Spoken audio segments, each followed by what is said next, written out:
নমস্কার, চলে এসেছি তোমাদের সামনে আবার আমি সহজপাঠ একাডেমি থেকে। আজকে পঞ্চম শ্রেণীর পরিবেশের একটা খুব সুন্দর চ্যাপ্টার, মাটির উপর চা গাছ।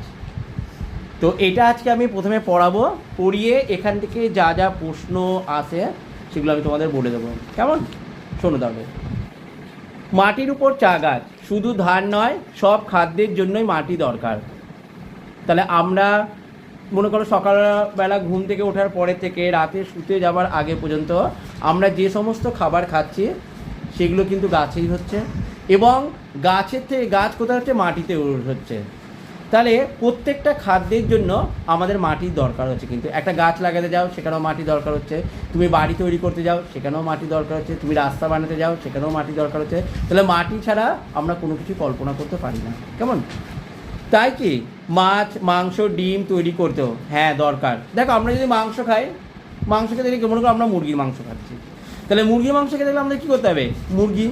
মুরগিকে বাঁচাতে গেলে কী করতে হবে? আমাদের গম দিতে হবে, বা যে দানা শস্য আছে সেগুলো দিতে হবে। সেগুলো কোথায় হচ্ছে? গাছে হচ্ছে। তাহলে সেইগুলোকে আমরা সেই গাছ মাটিতে পুঁততে হবে। তাহলে সেই মাটিটা তো আমাদের দরকারই হচ্ছে, তাই না? হ্যাঁ দরকার, কারণ মাটি ছাড়া গাছ হবে না। গাছ অথবা শস্য খেলে তবেই তো প্রাণীদের মাংস হবে। পুকুরও তো মাটির উপরেই, আমরা যে পুকুরে স্নান করছি সেটাও কিন্তু আমাদের মাটির উপরে রয়েছে। তাই মাটি ছাড়া মাছও হবে না। সকালবেলা চা থেকে সব খাবার পেতেই আমাদের মাটি চাই। রাবেয়া অবশ্য মাটির উপর চা গাছ দেখেনি, শুধু শুনেছে দার্জিলিংয়ের পাহাড়ে চা হয়। তাহলে এখান থেকে আমাদের আর একটা প্রশ্ন হতে পারে, চা কোথায় হয়? দার্জিলিংয়ের পাহাড়ে। মনে থাকবে কি বললাম? দার্জিলিংয়ের পাহাড়ে চা হয়। সেও কি আসলে মাটিতে?